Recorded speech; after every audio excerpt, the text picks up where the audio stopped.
Vegan and vegetarian food in Egypt. Is it easy to find? And what are your options? I've been living in Egypt for over 2 years, and today I'm going to be showing you all the amazing vegan and vegetarian food that Egypt has to offer. Mlea is a famous soup that is about as Egyptian as it gets. Fatir is actually a dish that hails back to the times of the ancient Egyptians.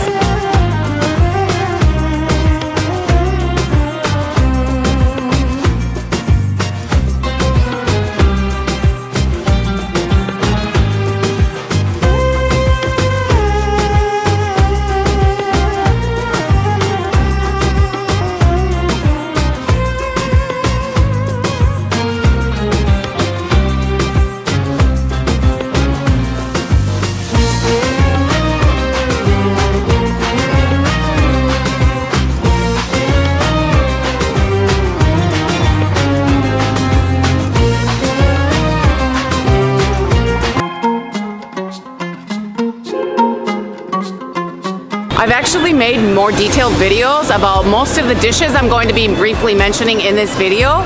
So if you're curious to see a more in-depth look into those dishes, desserts, and drinks, check the description of this video for the links to those other videos. With that being said, yalla, let's begin the tour. The first dish I'm going to be showing you today is fatir. Fatir is actually a dish that hails back to the times of the ancient Egyptians, when it used to be left as an offering to the gods in temples. Fatir is a flaky pastry with many thin layers of dough and ghee. There is a wide variety of fatir, ranging from sweet to savory, and vegetarian to non-vegetarian. The most classic fatir, and the one that dates back to ancient Egypt, is fatir mashaltat, then known as fatir maltout, a simple fatir soaked in or served with honey or molasses. Other vegetarian fillings include cheese, malban, and Nutella.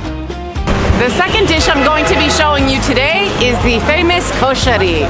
Kosheri is a classic Egyptian meal and a national dish of Egypt. Kosheri consists of pasta, lentil beans, rice, chickpeas, and is topped with fried onions. A tomato sauce is then poured over this mixture and is served with a side of chili oil and garlic sauce. It is a cheap and filling meal and a favorite of any carb lover. Next up, we have falafel, or as it is known in Egypt, tamia. In most Middle Eastern countries, falafel is made with mashed chickpeas, but in Egypt, it is made with fava beans, making it a lighter, more moist version of its chickpea falafel cousin. There are also more herbs mixed in with the beans, giving it a green color. The mashed beans, spices, and herbs are formed into small balls or patties and then fried. These delicious little fritters are usually eaten for breakfast in Egypt and are served by themselves or put into a sandwich, often with tahina sauce and some vegetables. One of my favorite things to eat in Egypt is mashi. Mashi is a very well-loved dish by all Egyptians, and it is even said that if a woman can cook a good mashi, then she can cook anything. So what is mashi? Mashi is rice-stuffed vegetables. The rice is cooked in a tomato sauce with delicious spices like dill, mint, or cilantro, and stuffed into a variety of different vegetables such as eggplant, peppers, and zucchini, or wrapped in cabbage leaves or grapevine leaves.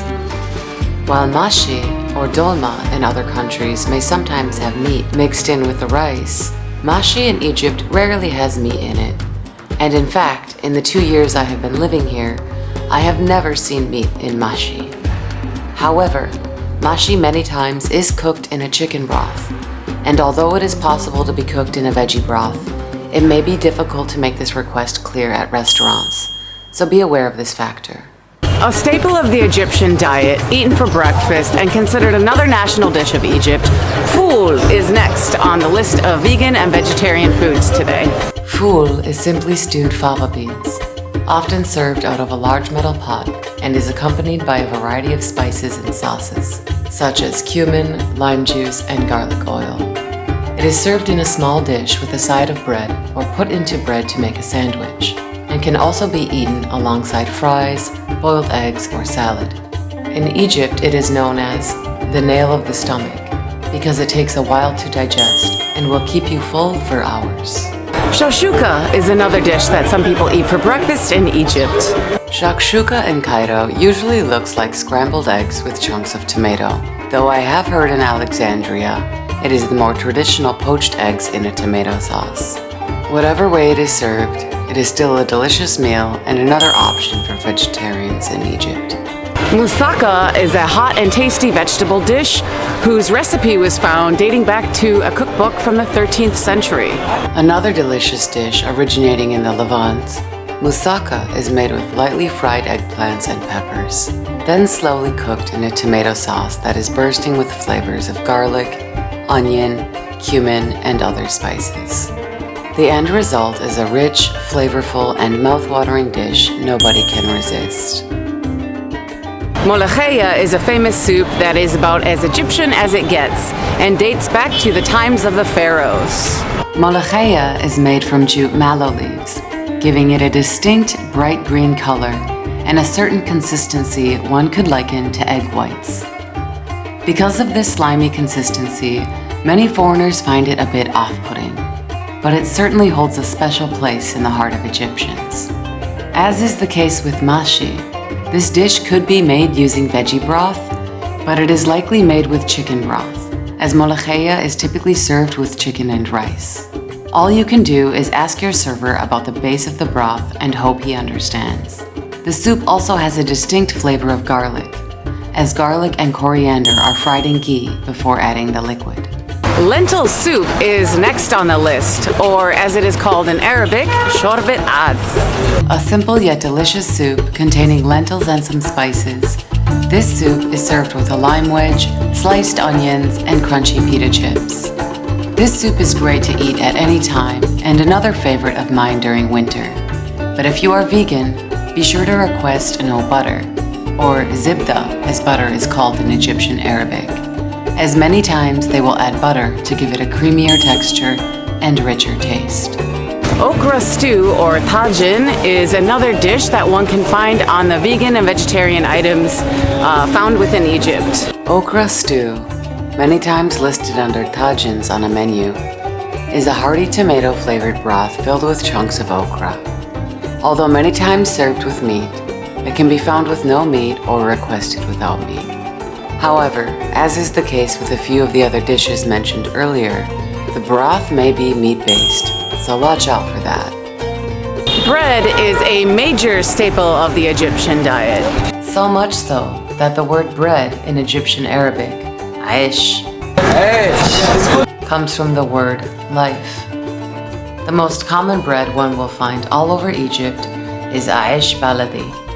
Baladi translating to my country, and is eaten with almost every meal in Egypt. Aish baladi contains no milk, butter, or eggs, and is 100% vegan and vegetarian friendly.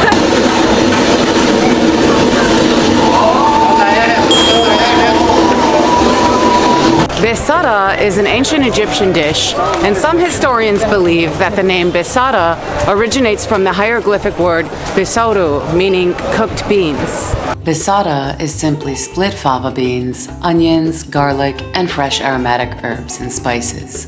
These ingredients are slowly cooked and then blended together to make this delicious dish, which is then topped with olive oil and fried onions and eaten with bread.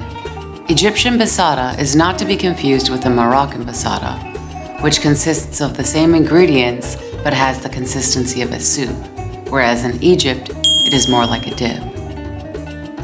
So I'm standing outside of Zuba where I ordered the basada, and this place is actually vegan and vegetarian friendly. So if you happen to be in Cairo and you are looking for a restaurant that is vegan, vegetarian friendly, Zuba is the spot. It's on the island of Zamalek, so very close to downtown, in between Giza and downtown Cairo. So just thought I'd throw that out there in case you are searching for a restaurant that offers this type of food. Let's get back to the video. Of course, sauces or dips such as tahina, hummus, and baba ganoush will be found in Egypt as well. These sauces will usually be found in the salad section of a menu. Tahina is very popular here in Egypt and served with almost everything. It is a simple yet delicious sauce of sesame seeds and oil, typically served on the side as a dipping sauce or as a spread in sandwiches and wraps. Baba ganoush is another delicious dip, made from fried eggplants and mixed with tahina, lemon juice, oil, and some spices. And then there is hummus, which is just chickpeas, mashed chickpeas, mixed with tahina, some garlic, lime, and oil. But to be honest, I haven't seen hummus ordered a lot by Egyptians. I haven't seen it on a lot of menus. It is available here, of course, but for example, I was not able to order it at this restaurant, which is why I'm not showing it to you right now. So baba ganoush, easy to find. Tahina, everywhere. You will not have a problem finding tahina, but they didn't have it at this restaurant when I tried to order it, and I in fact have been to several other restaurants trying to record this clip, and they do not have hummus. Now you might see it on the menu. They have it on the menu here. But hummus actually just means chickpeas in Arabic. So I ordered that. I knew what I was getting, but just to show you guys, this is hummus. So you need to make sure to ask for salatit hummus if you are wanting the paste and not just a bowl of chickpeas, because hummus means chickpeas in Arabic. So just so you guys know. Baba ganoush, tahina, very easy to find. Tahina is everywhere. Hummus, not so much. Morta is a unique item I never had until coming to Egypt. And although it is very rich and heavy, it is delicious. Morta is the solid layer that remains at the bottom of a pot in which ghee or butter was made after melting it. Somewhat sweet, definitely salty, this warm, buttery goodness is very decadent, and I love it on a cold winter's day. Morta is eaten as an appetizer, and a warning to anyone trying this for the first time, you don't need much, as the flavor is very powerful. Chipsy wrap or roll is another great meal. It's easy, fast to grab, and suitable for both vegetarians and vegans. A chipsy roll is simply fries wrapped in shami bread with fresh and pickled vegetables. The sauce could be mayo or tahina, so if you are vegan, just request tahina and no mayo to be sure. Sambusa is a delicious appetizer for anyone looking for a crispy, cheesy bite. Similar to a samosa, sambusa is a fried dumpling and filled with either meat or cheese here in Egypt. Sambusa dates back to the 11th century and is believed to originate in Iran. One thing to say about sambusa though, it is really hit or miss. Sometimes it can be soaking in grease, or the breading is too thick, or the cheese inside is dry. Strange, I know. But when it's good, it's good. Creps are another fast and easy way to satisfy your cheese craving. Packed with cheese and veggies like peppers and olives, you will find crepes available all over Egypt. And though many times they do include meat, there are usually at least one or two vegetarian options on the crepes menu. Snacks in Egypt. There is a variety of delicious snacks, typically bought from street vendors here in Egypt. Termes is the first one that I'll be showing you today. Lupini beans, or termes in Arabic, is a favorite of mine and can be served as a snack at bars or sold from local markets or street vendors. Seeds of the lupini bean were found in ancient Egyptian tombs dating back to the 22nd century BCE and are the most ancient evidence of lupini beans in the Mediterranean. To me, these beans taste a little bit like feta cheese, salty, with a similar texture and even taste. They are an addicting little snack, and just like sunflower seeds, the way to eat this bean is to pop the bean out of its skin with your front teeth and then enjoy.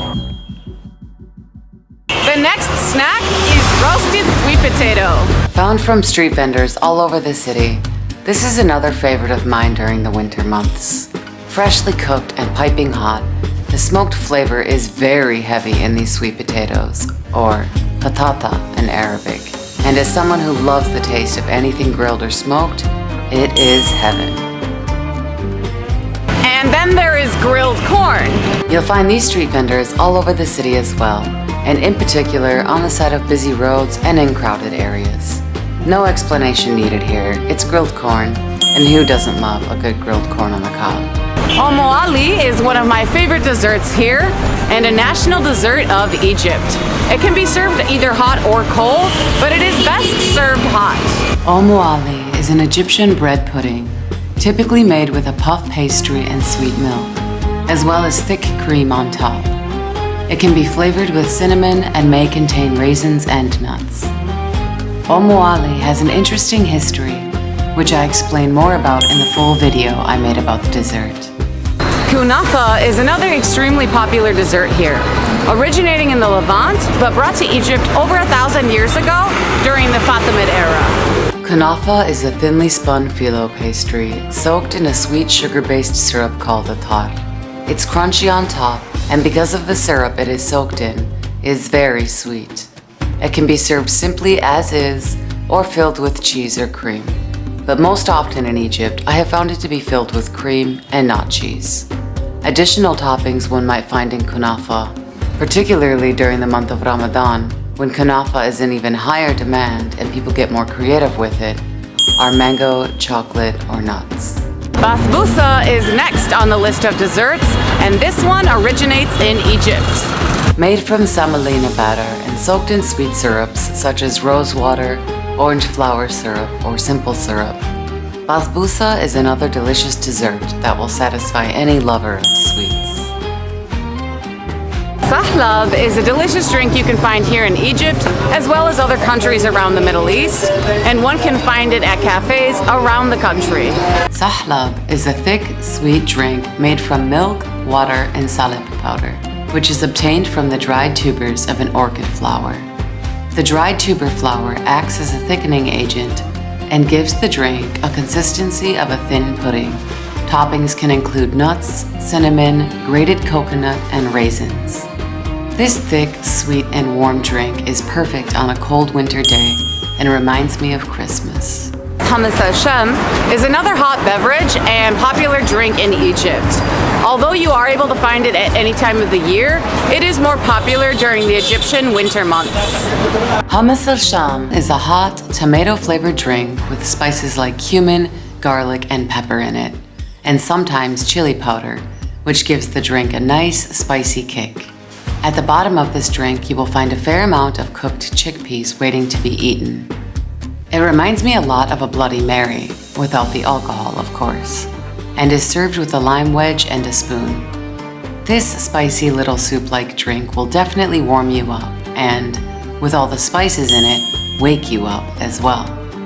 Fresh juice shops and stands are found all over the country and are a delicious way to cool down during the hot summer months. From fresh mango juice, Egypt is famous for their mouth-watering mangoes, to other tasty freshly squeezed juices like orange, watermelon, kiwi, sugarcane, and lemon mint.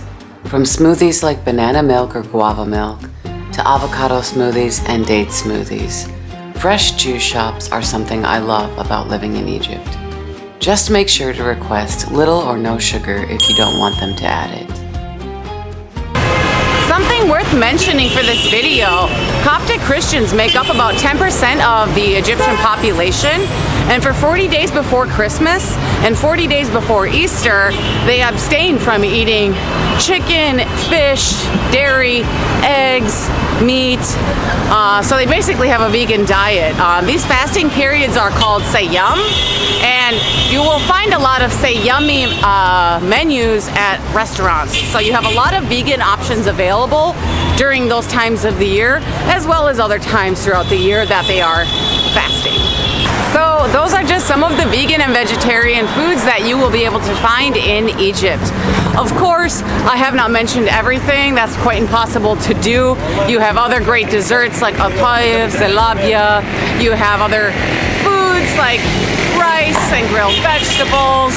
Of course, you have Lebanese salads like fatoush, tabbouleh. You have foods like pasta, pizza, vegetarian sushi. The list goes on and on. So, but if you have any suggestions or something that you have not seen in the video, please leave a comment so that others are able to have more ideas. Maybe a vegan and vegetarian restaurant that you like in Egypt, or maybe something that I mentioned about one of these dishes but is easier to find vegan. You know, whatever kind of information you have, leave a comment to help others out. Give it a big like if you found it helpful so that it can reach a lot more people. And yeah, thank you so much for watching. I hope you enjoyed, and if you did, subscribe for more. I will catch you on the next one.